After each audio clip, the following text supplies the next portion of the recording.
How can we prevent aging?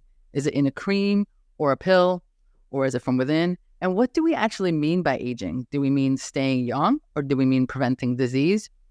Let's talk about that. And when we talk about anti-aging, I'm pretty sure we would all agree that we don't just really want to live longer, right? We want to live longer, but healthier. It's not just about living longer. It's about living well longer.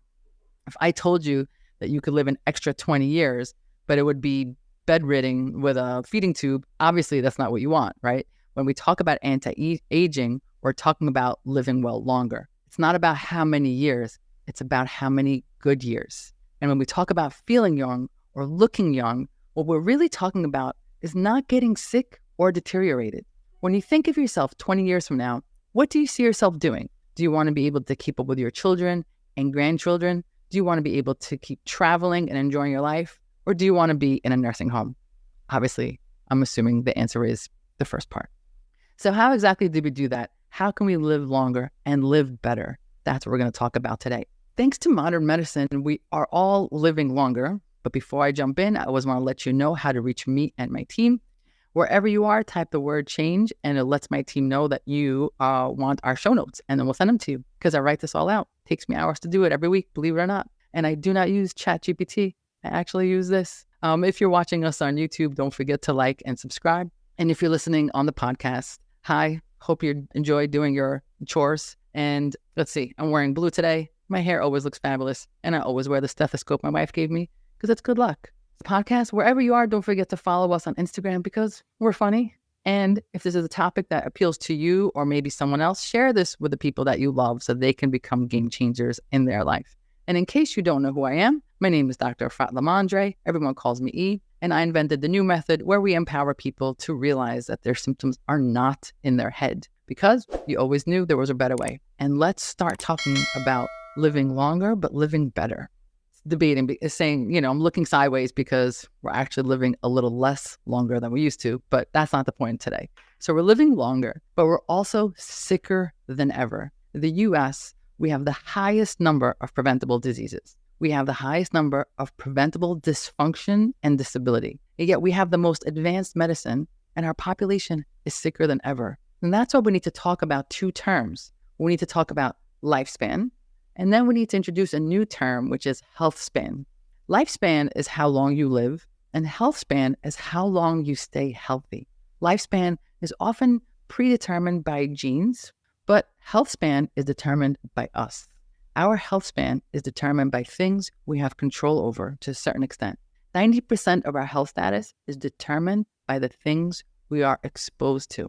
And a lot of times, people on TikTok, or you might even be saying, that's not true. You can't change your genes. Whatever is in your card is in your card. And that's true for some genes, but not all genes. Obviously, the genes for your hair color or your eye color, once they're there, they're there. You can't change them. But there are certain genes that give you a predisposition to something, and they get turned on or expressed depending on what you're exposed to in your life.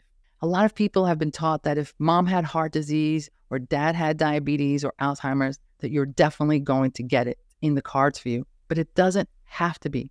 The genes say you have a potential, a likelihood to get it, but the lifestyle and the environment will be the deciding factor if you actually express the gene. So if mom has diabetes, you still have to eat the food to get the diabetes. You won't automatically get it. If you lead a life with great nutrition and daily exercise, you don't automatically get diabetes just because mom had it. This is really important because it's empowering. It's empowering to know you have control. You're not the victim of your genes. Your genes load the gun, but your environment and your lifestyle pulls the trigger.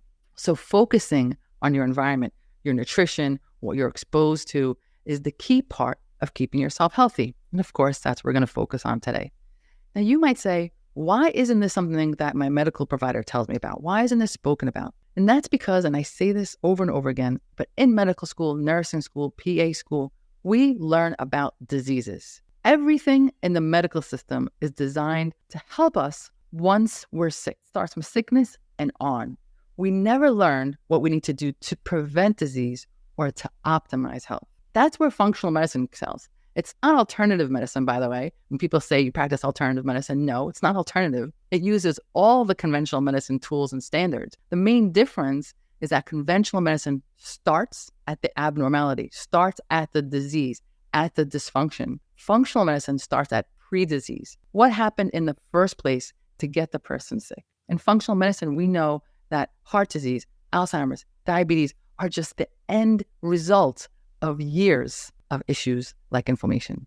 So functional medicine focuses on inflammation and how to lower chronic inflammation, because inflammation over time causes you to become sick and to age faster than you need to. And that's where the term inflammaging comes on. Google it. I didn't make it up. It's a pretty cool term, though. And the NIH defines inflammaging as an age-related increase in the levels of pro-inflammatory markers in blood and tissues, and states it's a strong risk factor for multiple diseases that are highly prevalent and frequent cause of disability in elderly individuals, but are pathophysiologically uncorrelated. That was a really long sentence, and I'm going to break it down for you. But basically what the sentence is saying, inflammaging is when you have a lot of inflammatory markers in your blood and your tissues. It's been discovered that all these inflammatory markers are a strong risk factor for so many diseases, different diseases that are highly prevalent, but are pathophysiologically unrelated. So the same inflammation can produce different diseases, even though the diseases themselves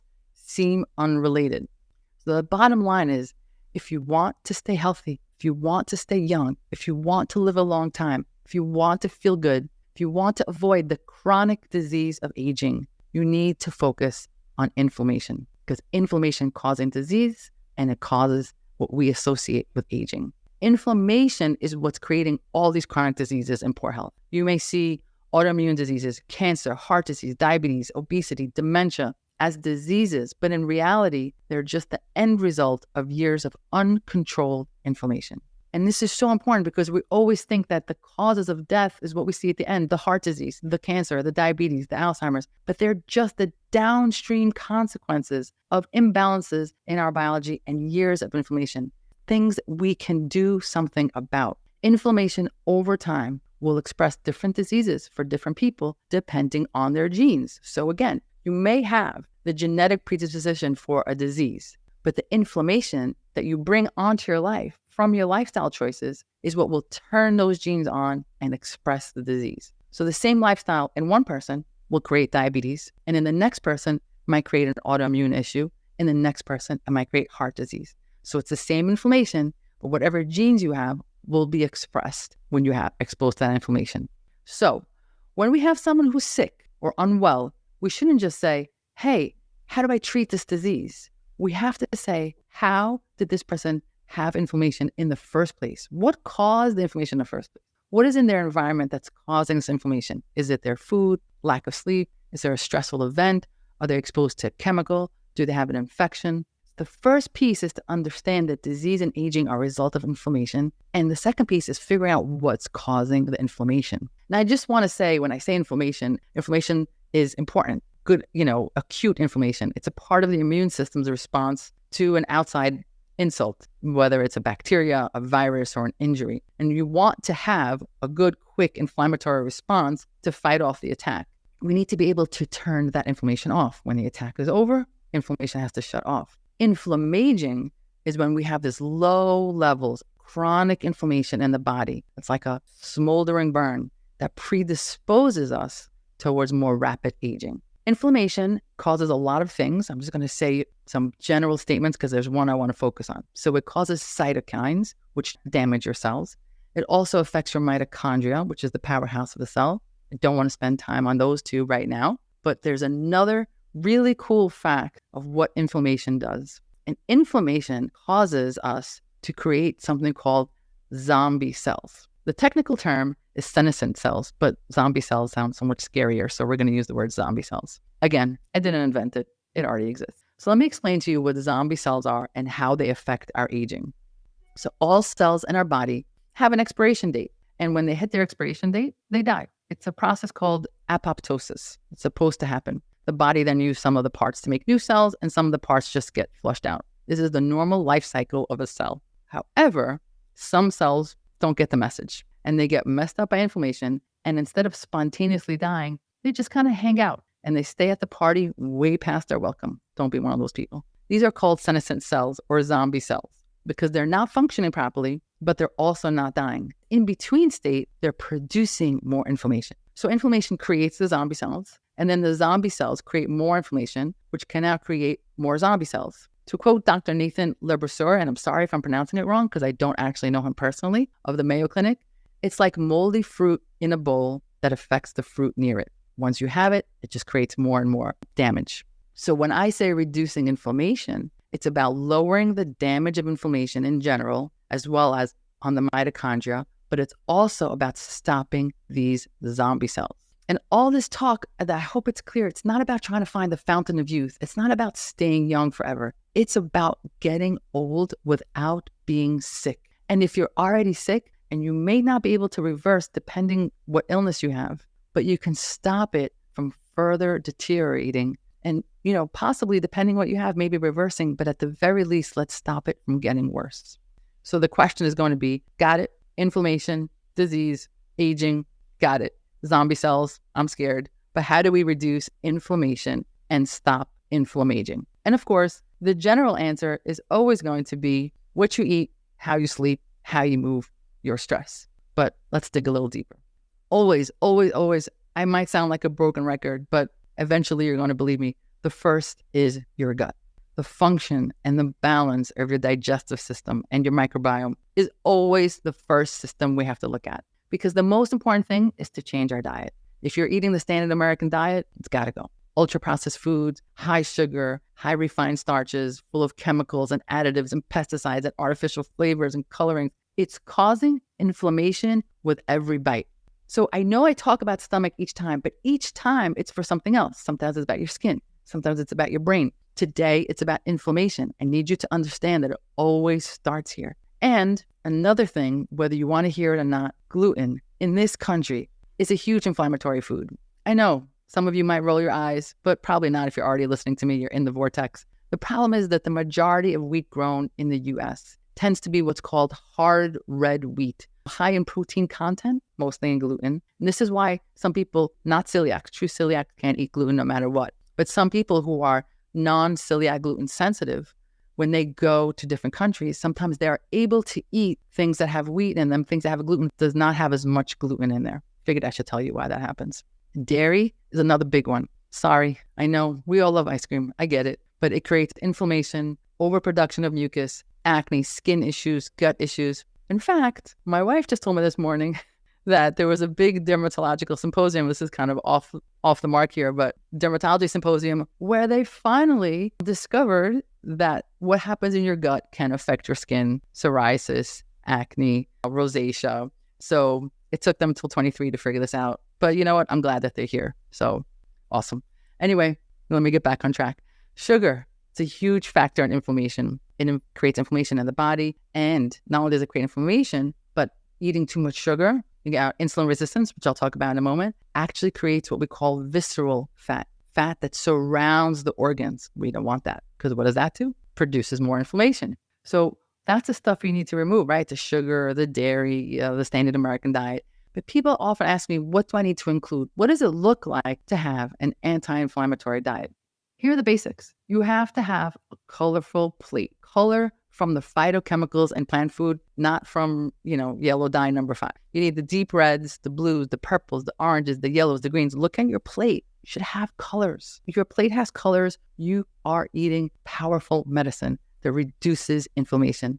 And the more close to the wild you can get, the better. And I know it's hard. I live in a city. I was just talking to my wife this morning about how do we get, better sourced food. But the more organic, the better. If there's a farmer market near you, they're great for that. Because your average tomato that's been shipped across the country and then stored in a box and several refrigerators along the way that can last for months on the shelf is probably not going to be as full of nutrients. Now, still better than Doritos, but not as good as off the vine.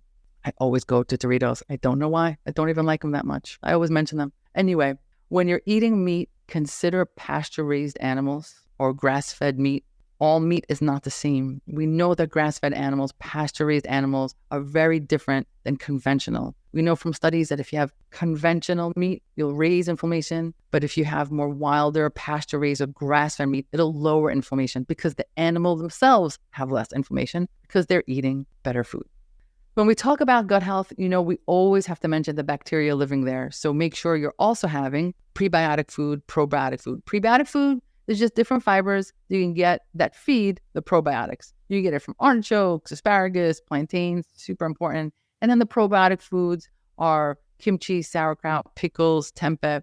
All of these are kind of traditional ancient foods that have been fermented and they help your microbiome. Of course, you can also get supplements, but always better to try to get it from food. And of course, using herbs and spices, a lot of them just reduce inflammation. Ginger, garlic, turmeric, oregano, parsley, super anti-inflammatory. And you could just include this as part of your cooking. Also, you want to include omega-3 fats. Again, yes, you can get them in supplements, and I'm going to talk about supplements in a moment, but it's super important. Omega-3 helps regulate inflammation. And this entire conversation right now is inflammation and inflammaging. So you want to stick to the small fish, sardines, herring, mackerel, anchovies. Small wild-caught salmon can be good. And omega-3 is also found in low glycemic fruits, berries, kiwis, nuts, seeds, very anti-inflammatory. Again, unless you're on AIP, you're going to have to ignore this part. But for anyone who's not on an AIP protocol, walnuts, almonds, pecans, hazelnuts, macadamia nuts, super anti-inflammatory. And last week, we also talked about autoimmune issues. And I just want to say, obviously, we need our immune system. We need it to keep it healthy, keep us fighting against infections and invaders. But we also need to calm it down because when it overreacts with our current modern lifestyle, it creates inflammation. It affects the immune system. It creates a highly overactive immune system. If you have a lot of allergies and inflammatory diseases, autoimmune diseases, that's an immune system that's super inflamed. Again, can be triggered by foods, which is why we always start with the belly. Sleep.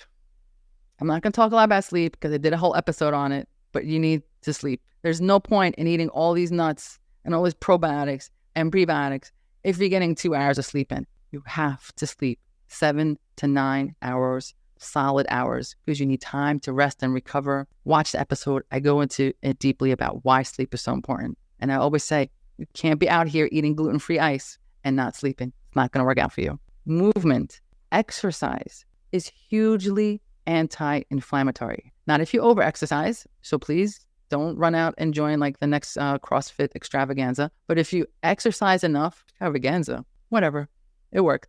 But if you exercise enough, and we're talking about the general recommendation, 30 minutes vigorous exercise in a day, strength training a few times a week can help reduce inflammation and strengthen your immune system and help improve your insulin sensitivity and reduce inflammation. Now, that's a general recommendation. I always like to take a moment here and not say it's 30 minutes for everyone. Some people need more. Some people need less or can do less. And it's really important that you respect that and don't push yourself to the 30 minutes just because I said it.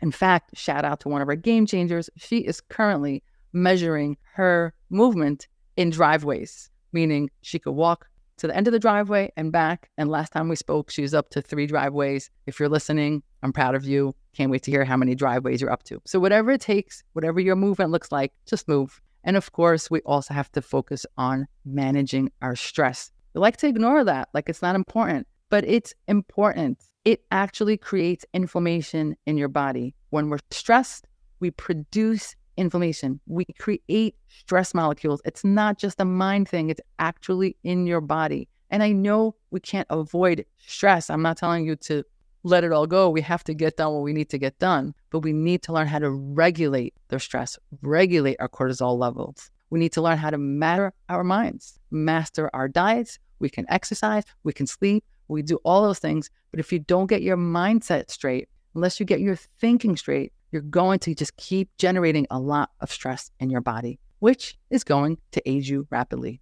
And today we're talking about not aging. So you want to be able to change your thoughts. Your thoughts literally drive inflammation. And I know for some of you, and I'm saying this, it's resonating for you. Some of you, maybe not. For some of you, you know that there's certain thoughts, you feel it in your belly, gets you agitated. The fire in your belly starts, not in a good way. We need to change that. We want to change the quality of our relationships. If you're in a toxic relationship, all the gluten-free food in the world is not going to help you. It drives up inflammation. But if you're in a loving relationship, it actually slows down inflammation. Just something to consider, please. And Always, I like to give you guys a few supplements to use. So let's talk about some supplements. Vitamin D, super important. It regulates over 300 different genes, many of them in charge of regulating inflammation. So getting your vitamin D right means getting your inflammation right. Also really important, fish oil or omega-3. I know some people don't want or can't take fish oil. There are vegan sources, but you want to get omega-3 fatty acid supplements in there because it is super anti-inflammatory and it's very hard to get just in your diet. B complex, super important in regulating metabolism, immune function, antioxidant levels, glutathione levels. You know, I think glutathione is magic. And a new supplement, I don't know if I've mentioned before, it's not new, but new for us, is quercetin. It's a natural compound. It's found in apples and onions and has so many beneficial effects. Antiviral, it helps gut healing. It's a natural antihistamine, and it has been shown to kill off zombie cells, which would be really, really nice. I hope you're beginning to get the sense that if you have a disease or worried about a disease, if you're worried about aging or anti-aging because of the genes in your family, that you can't just look at just the genes, okay? There's a lot that's happening around you that can activate these genes. And you also can't look just at one organ like, oh, my thyroid, mom has a thyroid issue, I'm going to have a thyroid issue. You have to look at the whole body and understand that it's all connected. The underlying denominator between all diseases is inflammation. And the key is treating the system, the entire system, not just the organ that's having an issue. You have to treat the entire system, remove the things that create inflammation, and provide those things that restore balance. That's why I spent time going over the anti-inflammatory diet. It's not just about removal. It's about putting in the good stuff. And this can be done at any age, at any stage of disease. But of course, the sooner you start, the better. Your health status at this moment in time is determined by all the inputs of your life. Your nutrition, your exercise, the quality of your sleep, your stress, all of it, your exposure to toxins and allergens, microbes, your relationships, your beliefs, your thoughts, the purpose and the meaning you have in your life, all of it connects to your inflammation, which then affects your genes, which then determines your health status. So I know this is a lot. And if you want to work with me and my team, of course, this is how to reach us. It's at The New Method everywhere, except for Twitter, because I talk too much. At The New Method on every platform. And I hope to hear from you. And I hope you become a game changer in your life. And I want to empower you that no matter what, it's not in your head. And that you always knew there was a better way. I'll see you guys next week.